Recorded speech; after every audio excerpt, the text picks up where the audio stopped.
जय हिंद। आज हम लोग बात करने वाले हैं alternating voltage applied to LCR series circuit. इससे पिछले वाले वीडियो में हमने फेजर डायग्राम क्या होते हैं, RMS value of alternating current क्या था, कैपेसिटिव एंड इंडक्टिव रिएक्टेंस, ये हमने आपको बता रखा है। ठीक है, तो आज हम लोग जो पढ़ेंगे वो alternating voltage applied to LCR series circuit होगा। लेकिन इससे पहले हम लोग कुछ बेसिक भी पढ़ लेंगे, है ना। जैसे सबसे पहले एक इंपॉर्टेंट एक छोटा सा टॉपिक आप पढ़ लें कि इंपीडेंस क्या होता है। इंपीडेंस क्या होता है? देखिए, इंपीडेंस का मतलब होता है कि जो सर्किट में नेट रेजिस्टेंस को ऑफर करे, जो सर्किट में नेट रेजिस्टेंस को ऑफर करे क्या कहलाता है? इंपीडेंस। जैसे the net resistance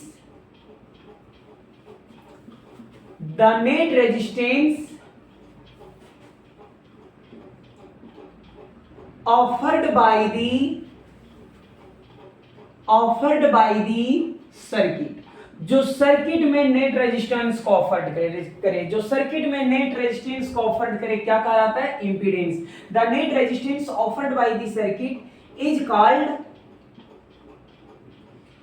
called impedance. Impedance को Z से डिनोट करते हैं।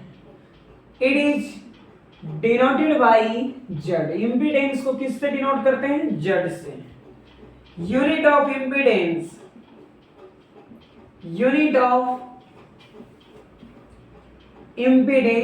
तो इंपीडेंस का यूनिट जो होता है वो ओम होता है। क्या होता है? ओम। क्या इंपीडेंस आपको समझ में आ गया? इंपीडेंस का काम होता है कि ये नेट रेजिस्टेंस को ऑफर्ड करता है सर्किट में। नेट रेजिस्टेंस को ऑफर्ड करता है सर्किट में, क्या कहलाता है? इंपीडेंस, है ना। तो ये इंपॉर्टेंट है, आप इसे स्क्रीनशॉट ले लें, फिर हम लोग आगे बढ़ते हैं, ना। स्क्रीनशॉट ले लीजिए इसका। अब कुछ कॉन्सेप्ट को ले लीजिए, ये कॉन्सेप्ट को ध्यान में रखिएगा। Alternating voltage applied to LCR series circuit और VG लगेंगे। कॉन्सेप्ट में क्या जानना है आपको? Phasor diagram. किसका फेजर डायग्राम जानना है? रजिस्टर का फेजर डायग्राम जानना है। रजिस्टर का फेजर डायग्राम जानना है। ध्यान रखिएगा, रजिस्टर का जो फेजर डायग्राम जो होता है, जिस डायरेक्शन में करंट होता है, उसी डायरेक्शन में वोल्टेज लीड करता है। रजिस्टर में जिस डायरेक्शन में करंट, उसी डायरेक्शन में EMF, है ना। दूसरा, फोर इंडक्टर, ध्यान दीजिएगा। अगर करंट इस डायरेक्शन में, तो इंडक्टर का जो फेजर डायग्राम होता है वो ये होता है कि ये करंट के परपेंडिकुलर अपवर्ड डायरेक्शन में ये लीड करता है ना। अपवर्ड डायरेक्शन में लीड करता है, ध्यान रखिएगा। इंडक्टर का फेजर डायग्राम ऊपर, और रजिस्टर का जिस डायरेक्शन में करंट, उसी डायरेक्शन में वोल्टेज, है ना। रजिस्टर का देखिए, रजिस्टर हो गया, इंडक्टर हो गया, कैपेसिटर का देखिए। फॉर कैपेसिटर ध्यान दीजिएगा, अगर करंट इस डायरेक्शन में है, तो ये भी परपेंडिकुलर लीड करता है लेकिन डाउनवर्ड। क्या बात है, समझ में आ गई? रजिस्टर में जिस डायरेक्शन में करंट, उसी डायरेक्शन में वोल्टेज। इंडक्टर में करंट के परपेंडिकुलर लीड करता है अपवर्ड डायरेक्शन, और कैपेसिटर करंट के परपेंडिकुलर लीड करता है लेकिन डाउनवर्ड डायरेक्शन में। बातें समझ में आ गई? आगे यहां पे आप क्या समझे, देखिए यहां पे ना वोल्टेज की जगह देखिए यहां रजिस्टर रखिए, ज्यादा आपको समझ में आएगा। देखिए ज्यादा समझ में आएगा। जिस डायरेक्शन में करंट, उसी डायरेक्शन में रजिस्टर। इंडक्टर का डायरेक्शन कहां है? ऊपर। कैपेसिटर का डायरेक्शन नीचे। इंडक्टर का डायरेक्शन ऊपर है, कैपेसिटर का डायरेक्शन नीचे। चलिए, एक हमने यहां पे फिगर बना रखा है। इस फिगर में बताना है कि इंडक्टर का डायरेक्शन कहां होगा, इंडक्टर कहां होगा, कैपेसिटर कहां होगा, रजिस्टर कहां होगा। यहां समझ लीजिए, इंडक्टर ऊपर, कैपेसिटर नीचे, और ये वाले में रजिस्टर, यानी सीधे वाले में रजिस्टर, ऊपर इंडक्टर और नीचे कैपेसिटर। वीडियो को रोक के थोड़ा सा प्रयास कीजिए कि इसमें कहां इंडक्टर, कहां कैपेसिटर और कहां रजिस्टर होगा, है ना। चलिए, उम्मीद करते हैं कि ये चीज आप कर लिए होंगे।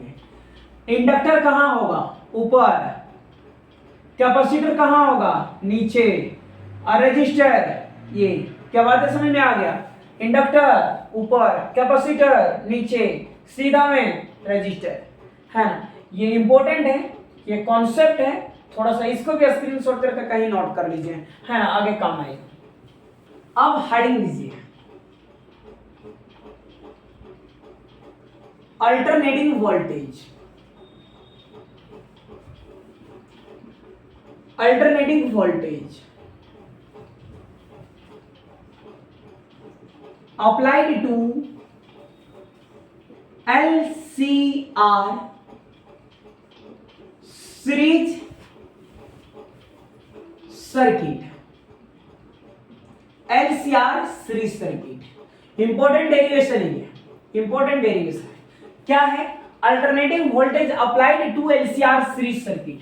L का मतलब इंडक्टर, C का मतलब कैपेसिटर, R का मतलब रेजिस्टर। LCR का फुल फॉर्म, L का मतलब इंडक्टर, C का मतलब कैपेसिटर और R का मतलब रेजिस्टर। देखिए, थोड़ा सा इसका फिगर देख लीजिए। देखिए, इंडक्टर का सिंबल ये होता है, ये इंडक्टर, ये सिंबल होता है कैपेसिटर का, और ये सिंबल होता है रेजिस्टर का।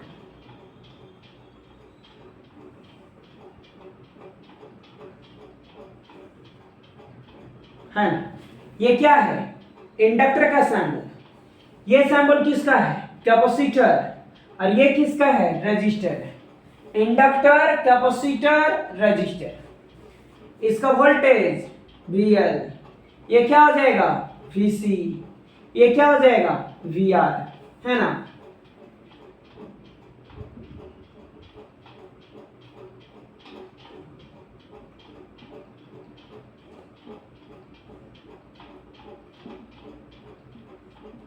यहां तक कोई प्रॉब्लम नहीं है।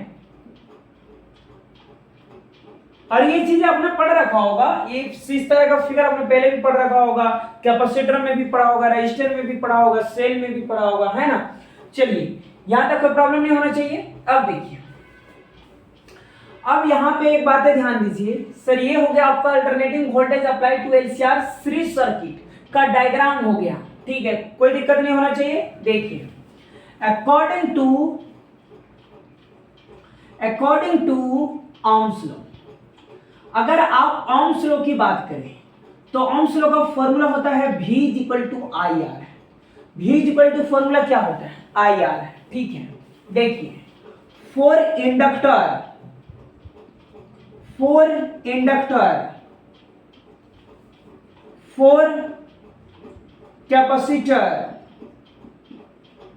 कैपेसिटर और फॉर रेजिस्टर, ठीक है। Alternating voltage applied to LCR series circuit, figure के बाद according to Ohm's law V = IR। तो बात कीजिएगा इंडक्टर की, तो इंडक्टर में वोल्टेज V नहीं, V की जगह पे क्या रखना होगा, VL। तो जहां V वहां VL, I होगा। लेकिन जहां रजिस्टर R है, सर आपने जाइए पिछला वीडियो में देखिए, इंड्यूक्टिव रिएक्टेंस का हम वीडियो बना रखे हैं। इंड्यूक्टिव रिएक्टेंस को हमने वहां पे एक्सेल से रिप्रेजेंट किया है। तो जहां पे रजिस्टर R है वहां पे हो जाएगा ये एक्सेल। कैपेसिटर का बताइए, इंडक्टर था इसलिए L, कैपेसिटर है तो C, करंट I रहेगा, जहां एक्सेल है वहां पे क्या हो जाएगा, XC। क्या बात है, समझ में आ रहा है। Register, inductor, capacitor, register, I होगा, एक्सेल, XC। तो ये ऑलरेडी रजिस्टर है, तो ये सीधा क्या लिखाएगा, R। इस इक्वेशन को मान लीजिए 1, इस इक्वेशन को मान लीजिए 2, और इस इक्वेशन को मान लीजिए 3। क्या यहाँ तक की कोई प्रॉब्लम है? क्या कोई प्रॉब्लम नहीं है? आराम से फिगर बना के ये सॉल्यूशन कर लीजिएगा। तो यहाँ तक स्क्रीनशॉट कीजिए, फिर आगे हम आपको बताते हैं। बात करते हैं हम लोग फेजर डायग्राम पे। देखिए एक बात है, हमें बताइए, कॉन्सेप्ट पीछे हम आपको बता रखे हैं कि ये रजिस्टर होगा, ये रजिस्टर होगा, ये आपका इंडक्टर होगा और ये आपका कैपेसिटर होगा। क्या बातें समझ में आ रहा है? कोई दिक्कत नहीं है? देखिए तो ये हो जाएगा VC, ये हो जाएगा VL और ये हो जाएगा आपका VR। ठीक है, और ये जो कंपोनेंट होगा, ये कंपोनेंट क्या हो जाएगा? V। ठीक है, कैपेसिटर नीचे, इंडक्टर ऊपर, और ये क्या हो जाएगा? रेजिस्टर आपका। कोई दिक्कत नहीं है? अब थोड़ा समझिए, तो ये कंपोनेंट भी हो जाएगा। अच्छा एक बात है, हमें बताइए, इंडक्टर कहाँ लीड कर रहा था? ऊपर, और कैपेसिटर कहाँ लीड कर रहा था? नीचे। अगर इस कैपेसिटर को अगर हम ऊपर लिखेंगे तो VL माइनस क्या लिखेंगे? VC। VL माइनस क्या लिखेंगे? VC। क्यों लिखे? समझ में आया?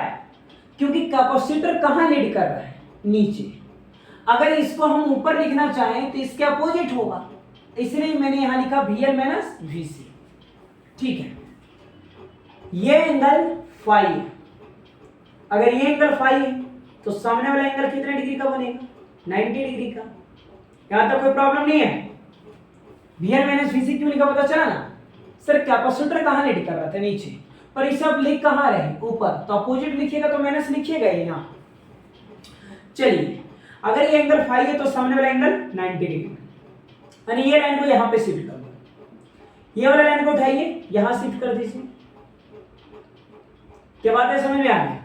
अगर ये VL माइनस VC है तो ये भी होगा VL माइनस VC। इस पॉइंट को O ले लीजिए, इस पॉइंट को A, इस पॉइंट को B और इस पॉइंट को C। कोई प्रॉब्लम नहीं है ना? चलिए, अब यहां पे ये समझिए, क्या फिगर कोई दिक्कत है क्या? नहीं ना?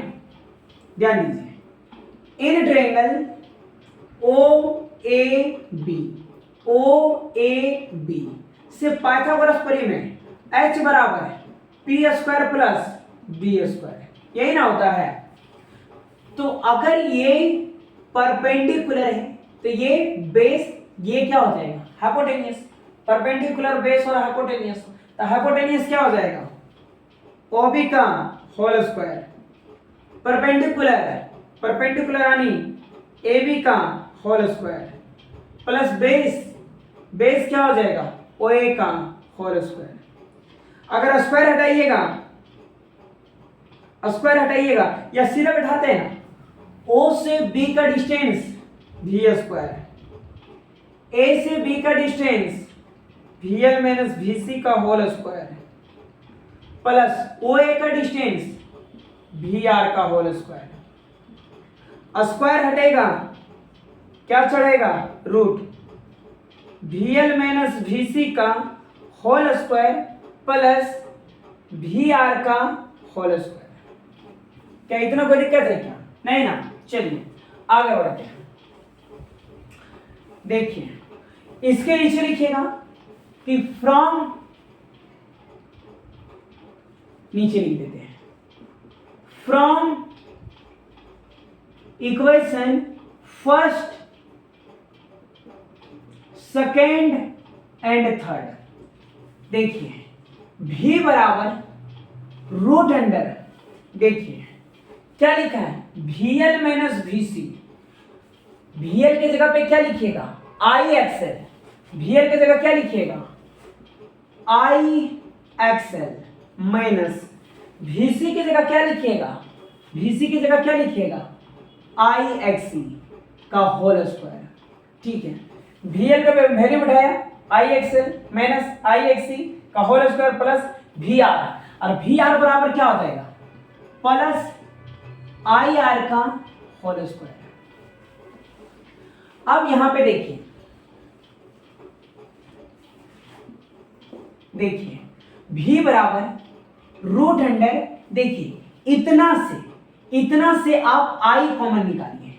तो आई अगर कॉमन निकालिएगा तो आई किसके अंदर है? स्क्वायर के अंदर। तो बाहर निकलेगा तो क्या लेके निकलेगा? स्क्वायर। क्या बचेगा? एक्सएल माइनस एक्सी का होल स्क्वायर प्लस, यहां से हम कहते हैं यहां दोनों को अलग कर दीजिए, आई को बाहर निकालिए तो आई स्क्वायर, क्या बच जाएगा? R square.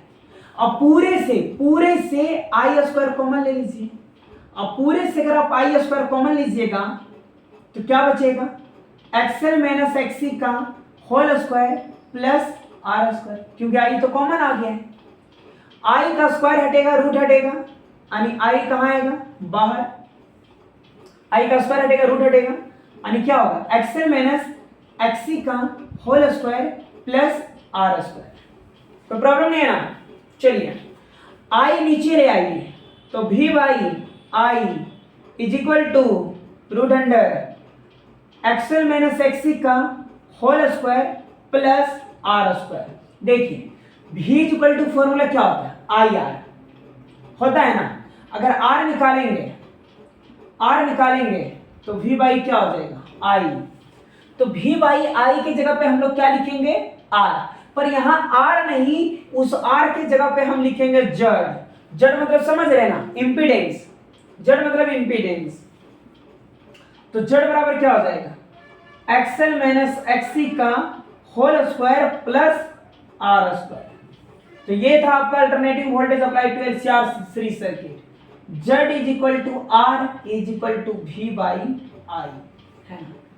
ये था आपका alternating voltage applied to LCR series circuit. आपके एग्जाम बोर्ड के लिए ये डेरिवेशन बहुत ही इंपॉर्टेंट है ना? तो आप इसे यहां से स्क्रीनशॉट कर लें, है ना? फेजर डायग्राम लिख देते हैं।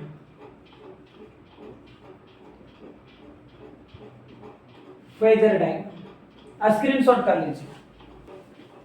चलिए एक और इंपॉर्टेंट टॉपिक की बात करने वाले हैं हम लोग। नाम होगा transformer.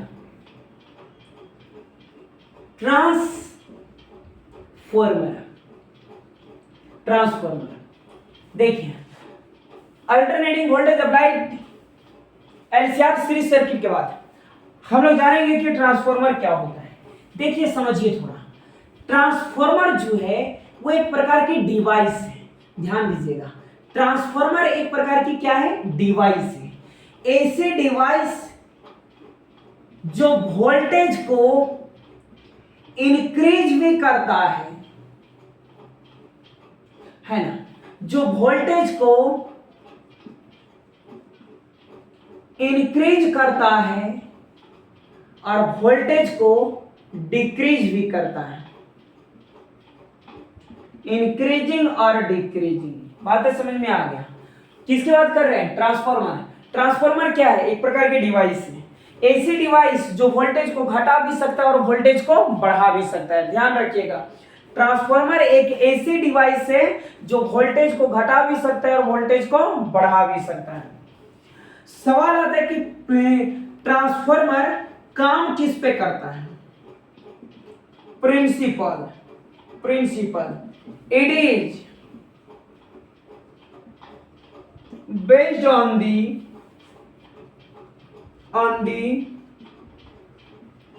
principle of mutual inductance। ठीक है। पूछेगा कि पहले तो ये पूछे जाएंगे कि ट्रांसफार्मर क्या है। तो ट्रांसफार्मर एक प्रकार की डिवाइस है, ऐसी डिवाइस जो वोल्टेज को घटा भी सकता है और वोल्टेज को बढ़ा भी सकता है। सवाल ये करेगा कि ट्रांसफार्मर काम किस पे करता है? तो ट्रांसफार्मर म्यूचुअल इंडक्टेंस पे काम करता है। ट्रांसफार्मर किस पे काम करता है? म्यूचुअल इंडक्टेंस पे काम करता है। ये भी ध्यान रखिएगा कि ट्रांसफार्मर डीसी में काम नहीं करेगा। ट्रांसफार्मर डीसी में काम नहीं करता है। ट्रांसफार्मर किस में काम करता है? एसी। ये भी नोट कर लीजिएगा, ट्रांसफार्मर डीसी में नहीं बल्कि किस में काम करता है? एसी में। यहां तक लिख लीजिए, है ना? स्क्रीनशॉट कर लीजिए, फिर हम आपको आगे बताते हैं। ऑब्जेक्टिव में ये सवाल पूछ सकता है, ठीक है? स्क्रीनशॉट कर लीजिए थोड़ा यहां।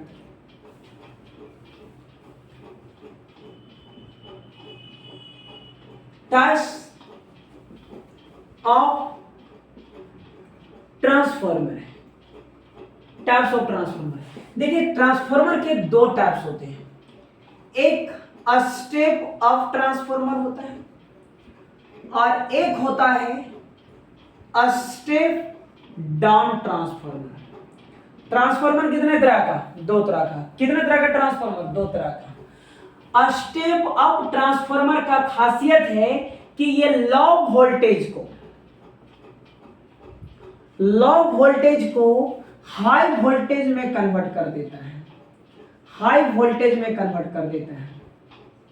ठीक है, पूछेगा स्टेप अप ट्रांसफॉर्मर क्या है? स्टेप अप ट्रांसफॉर्मर जो है एक ऐसी डिवाइस जो लो वोल्टेज को हाई वोल्टेज में कन्वर्ट कर देता है। स्टेप डाउन ट्रांसफॉर्मर का मतलब क्या है? ये हाई वोल्टेज को लो वोल्टेज में बदल देता है,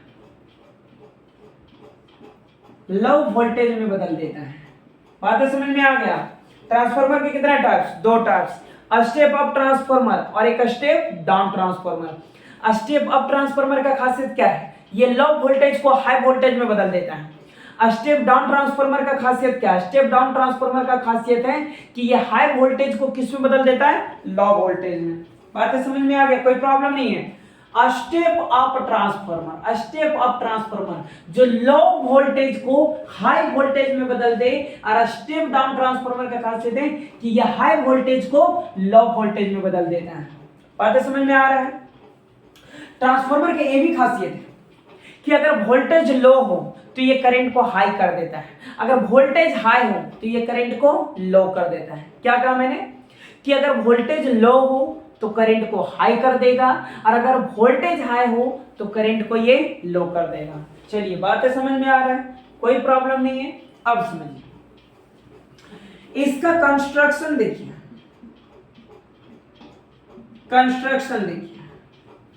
कंस्ट्रक्शन कहता है कि ये सॉफ्ट आयरन कोर है, सॉफ्ट आयरन कोर।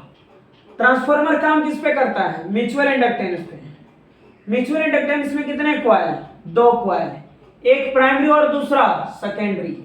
एक में करंट दीजिए तो दूसरे में मैग्नेटिक फ्लक्स चेंज होता है, जिसके वजह से ईएमएफ इंड्यूस्ड होते हैं, है ना। देखिए ये सॉफ्ट आयरन कोर है, soft iron core.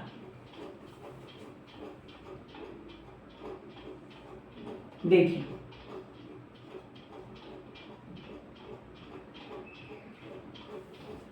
Primary coil,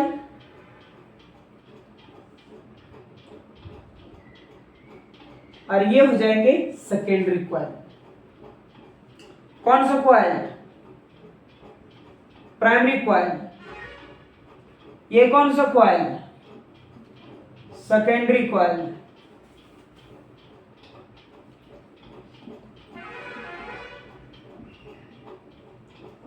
secondary coil, ये इनपुट, तो ये क्या हो जाएगा? Output. Voltage of secondary coil, और ये वोल्टेज होगा प्राइमरी कॉइल का। Number of turns in primary coil और number of turns in secondary coil. चलिए कोई दिक्कत नहीं ना। ट्रांसफार्मर क्या है? डिवाइस है जो वोल्टेज को घटाता और बढ़ाता है। ट्रांसफार्मर एसी या डीसी पे काम करेगा? एसी पे। ट्रांसफार्मर किस पे काम करता है? म्यूचुअल इंडक्टेंस पे। कितने तरह का ट्रांसफार्मर? दो, एक स्टेप अप एक स्टेप डाउन। स्टेप अप का खासियत लो वोल्टेज को हाई वोल्टेज में बदल देता है, स्टेप डाउन का खासियत हाई वोल्टेज को लो वोल्टेज में बदल देता है ना। चलिए यहां तक आप स्क्रीनशॉट कर लीजिए, आगे हम आपको बताते हैं। स्क्रीनशॉट कर लीजिए। देखिए इसके नीचे लिखिएगा, है ना, कि अकॉर्डिंग टू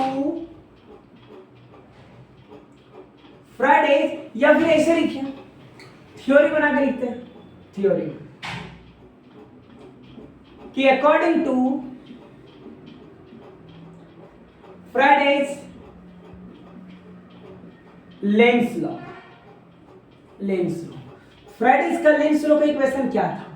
E बराबर minus d phi by D T. क्या बात है? समझ में आ रहा है? लेकिन यहां पे हम n लगाएंगे नंबर ऑफ टर्न्स, n का मतलब नंबर ऑफ टर्न्स। देखिए फॉर सेकेंडरी कॉइल, देखिए सेकेंडरी कॉइल में E नहीं, E के जगह ES, EMF of secondary coil, तो यहां E की जगह क्या रखिएगा ES माइनस N, तो N की जगह पे क्या लिखेंगे पूरा हम NS D phi by D T. क्या इतना समझ में आ गया? देखिए d phi by D t, equation ले लेते हैं 1, फिर कौन सा फोर प्राइमरी कॉइल, ES के जगह EP minus NP D phi by D T, और इस इक्वेशन को ले लेते हैं 2। ठीक है, equation 1 divided equation 2, ES by EP is equal to क्या हो जाएगा minus NS D phi by D T और minus NP D phi by D T. क्या बचेंगे ES बाई EP बराबर NS बाई NP। चलिए कोई दिक्कत है क्या थ्योरी में? है ना, आपको ट्रांसफार्मर भी बता दिया, किस पे काम करता है वो भी बता दिया, इसका कंस्ट्रक्शन भी हो गए हैं, और ये था आपका इसका थ्योरी, है ना। इसे स्क्रीनशॉट कर लीजिए,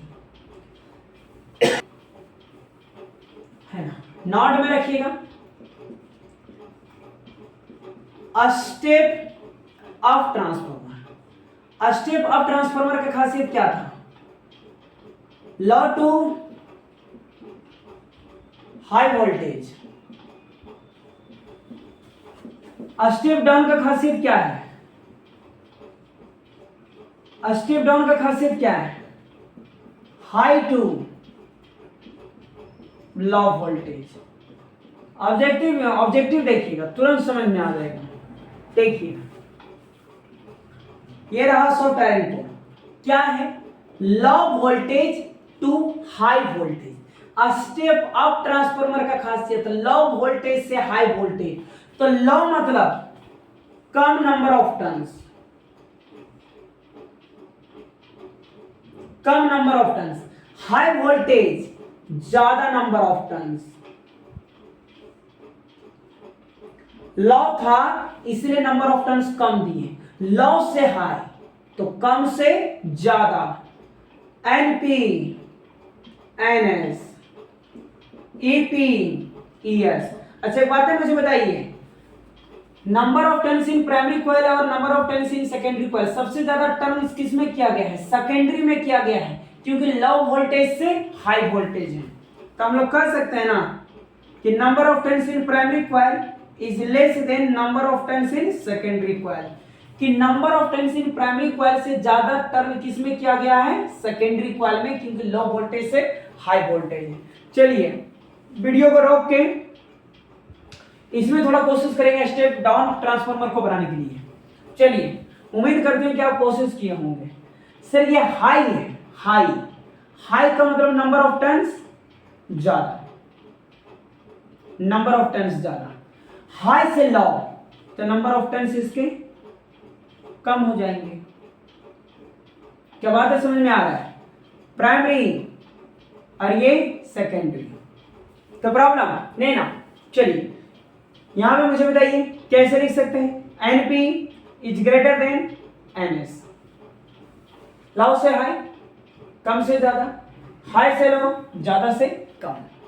तो ये था आपका ट्रांसफार्मर, है ना। नेक्स्ट वीडियो में हम आपको मिलते हैं, बताएंगे कि ऐसी जनरेटर क्या होता है ना। तब तक के लिए जय हिंद।